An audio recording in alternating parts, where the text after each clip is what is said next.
तो जिस प्रकार से एनडीए में घबराहट है इस विपक्षी एकता को लेकर, और आज और कल की मीटिंग के बाद और बिहार देश की तस्वीर साफ हो गई। देश बदलाव के मूड में चल पड़ा है और कर्नाटक ने संकेत दिया है और उसी दिशा में देश की जनता चल पड़ी है। चिराग पासवान और माननीय पशुपति पारस जी का जिस प्रकार से आपस में नूरा कुश्ती चल रहा है, और हमें लगता है कि ये लोग ताश के पत्ते की तरह भरभरा जाएंगे, जैसे कि इन्होंने कर्नाटक में चुनाव हारने का काम किया। नमस्कार, आप लाइव सिटीज देख रहे हैं और आपके साथ मैं हूं वसीम खान। देखिए, विपक्षी दलों की दूसरी बैठक होने जा रही है, मगर उससे पहले देश के साथ साथ बिहार की सियासत गर्म है।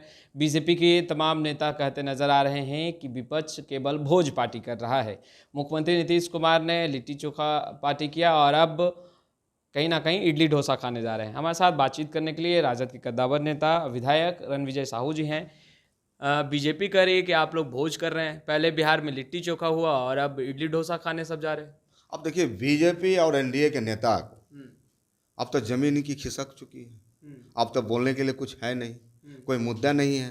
तो निश्चित तौर पे अनाप शनाप और जिस प्रकार से देश की विपक्षी एकता, संविधान बचाना है, लोकतंत्र बचाना है, अब तो केजरीवाल साहब का भी स्वागत करते हैं। तो पूरे देश के विपक्षी एकता माननीय नीतीश कुमार जी के नेतृत्व में और एक हो रहे हैं, और बिहार के लिए एक स्वाभिमान की बात है, गर्व की बात है। और आज ही ये लोग बंगलोर जा रहे हैं, एक विपक्षी एकता का बड़ी बैठक है और पूरी खुशी है कि सारे लोग एक होंगे और भाजपा का सफाया होगा। क्योंकि भाजपा का जो मुद्दा था, ये तो अब मंदिर मस्जिद हिंदुस्तान पाकिस्तान के अलावा तो इनके नेताओं के मुंह से कुछ निकलता नहीं था। तो आज सवाल है, तेजस्वी यादव ने इस बिहार को एक गति देने का काम किया है, एक मुद्दा देने का काम किया। आज बात तर्कों की हो रही है, आज बात स्वास्थ्य की हो रही है, बात रोजगार की हो रही है, बात कार्रवाई की हो रही है, बात सुनवाई की हो रही है। तो इन मुद्दों पर बिहार अब चल पड़ा है। बिहार उन बातों से अब निकल चुका है जो भारतीय जनता पार्टी और एनडीए के लोग को विश्वास हमेशा कहीं उन्माद फैलाना, कहीं दंगा फैलाना। तो अब बिहार इन बातों से आगे निकल चुका है और हमें लगता है कि सारे विपक्षी एकता पूरे देश भर के एकजुट होकर भाजपा को खदेड़ने का काम होगा।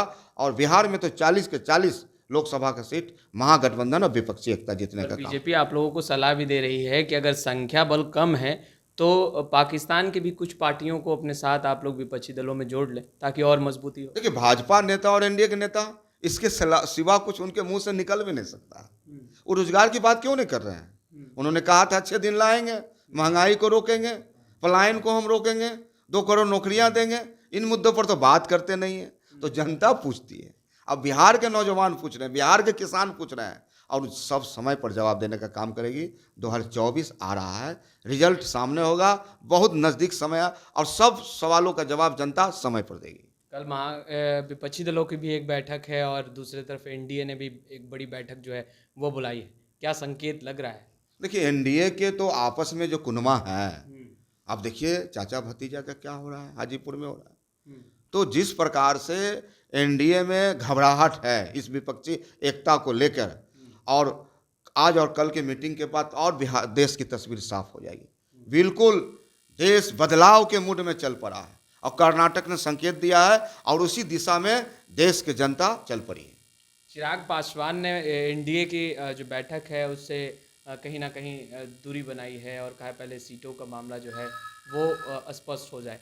क्या लगता है जो एनडीए की बैठक है इन तमाम मसलों को सुलझा पाएगी?